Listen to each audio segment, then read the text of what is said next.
Assalamualaikum warahmatullahi wabarakatuh. Tabik pun. Salam sejahtera untuk kita semua. Selamat datang di kelas Pendidikan Pancasila dan Kewarganegaraan.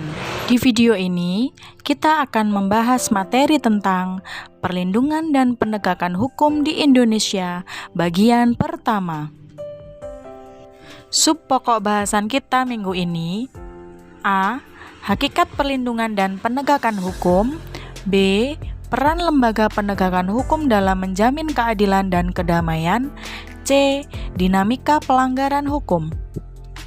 Selanjutnya, perlindungan hukum. Menurut Satjip Raharjo, perlindungan hukum adalah memberikan pengayoman terhadap hak asasi manusia yang dirugikan orang lain, dan perlindungan itu diberikan kepada masyarakat agar dapat menikmati semua hak-hak yang diberikan oleh hukum. Sedangkan, menurut Philip, berpendapat bahwa perlindungan hukum adalah suatu tindakan untuk melindungi atau memberikan pertolongan kepada subjek hukum dengan menggunakan perangkat-perangkat hukum.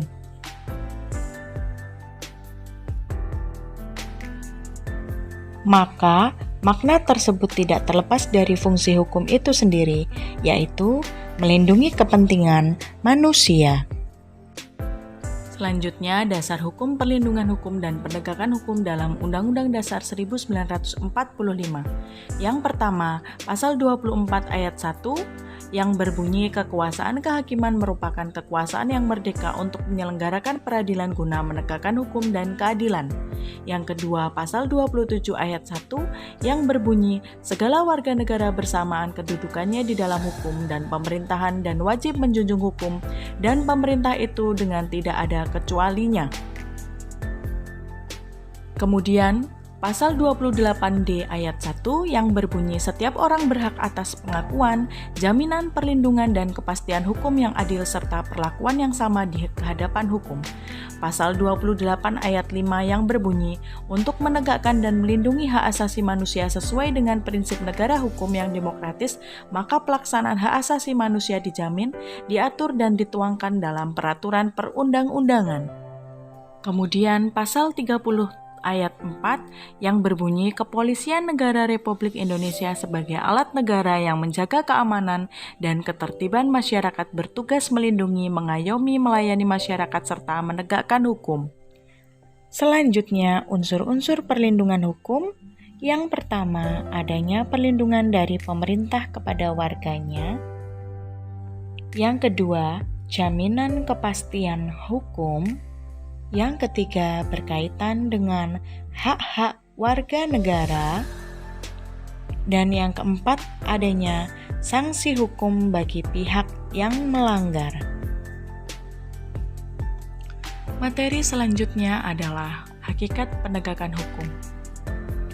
Soerjono Sukamto mengatakan penegakan hukum adalah kegiatan menyerasikan hubungan nilai-nilai yang terjabarkan di dalam kaidah-kaidah yang mantap dan mengejawantah dan sikap tidak sebagai rangkaian penjabaran nilai tahap akhir untuk menciptakan, memelihara, dan mempertahankan kedamaian pergaulan hidup. Misalnya, konsumen akan terlindungi apabila Undang-Undang Perlindungan Konsumen ditegakkan, dan seorang pencipta suatu produk akan terlindungi secara hukum apabila Undang-Undang Hak Cipta atau Undang-Undang Paten ditegakkan. Selanjutnya, contoh perlindungan hukum. Yang pertama, Undang-Undang Nomor 8 Tahun 1999 tentang perlindungan hukum terhadap konsumen. Yang kedua, Undang-Undang Nomor 28 Tahun 2014 tentang Hak Cipta. Kemudian yang ketiga, Undang-Undang Nomor 15 Tahun 2001 tentang merek.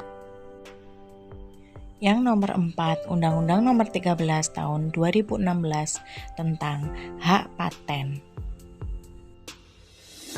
Selanjutnya, perlindungan dan penegakan hukum. Perlindungan dan penegakan hukum sangat penting dilakukan karena dapat mewujudkan yang pertama, supremasi hukum. Hukum mempunyai kekuasaan mutlak dalam mengatur pergaulan manusia dalam berbagai macam kehidupan. Supremasi hukum dapat diartikan sebagai upaya menegakkan serta menempatkan hukum dalam suatu posisi tertinggi dengan melindungi seluruh lapisan masyarakat tanpa intervensi dari berbagai pihak yang ada, termasuk pihak penyelenggara negara. Yang kedua, tegaknya keadilan. Keadilan bagi setiap warga negara merupakan tujuan utama dari hukum. Adapun wujud dari keadilan hukum adalah jika setiap warga negara dapat menikmati dan menjalankan kewajibannya dengan benar. Yang ketiga, mewujudkan perdamaian dalam kehidupan di masyarakat. Suasana damai dan tentram merupakan idaman setiap masyarakat. Perdamaian di dalam masyarakat akan terwujud apabila setiap warga negara merasa dilindungi dalam segala bidang kehidupan. Selanjutnya, faktor keberhasilan penegakan hukum. Keberhasilan proses penegakan hukum tidak semata-mata menyangkut ditegakkannya hukum yang berlaku, tetapi juga bergantung pada hal-hal berikut. Yang pertama, hukum.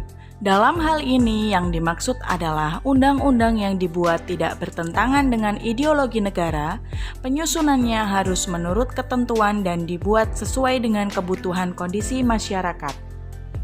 Kemudian yang kedua, penegak hukum, yakni pihak-pihak yang secara langsung terlibat dalam bidang penegakan hukum harus menjalankan tugasnya secara profesional dan mengutamakan keadilan. Yang ketiga, masyarakat. Masyarakat harus mengetahui dan memahami hukum yang berlaku serta menaati hukum dengan penuh kesadaran. Kemudian yang keempat, sarana atau fasilitas yang mendukung penegakan hukum mencangkup tenaga manusia yang terdidik dan terampil, organisasi yang baik, peralatan yang memadai, dan keuangan yang cukup. Yang kelima adalah kebudayaan, mencangkup nilai-nilai yang mendasari hukum berlaku, nilai-nilai mana yang merupakan konsepsi abstrak mengenai apa yang dianggap baik sehingga dianut dan apa yang dianggap buruk sehingga dihindari. Sekian pembahasan kita kali ini, sampai jumpa pada pembahasan materi berikutnya. Saya akhiri, wassalamualaikum warahmatullahi wabarakatuh.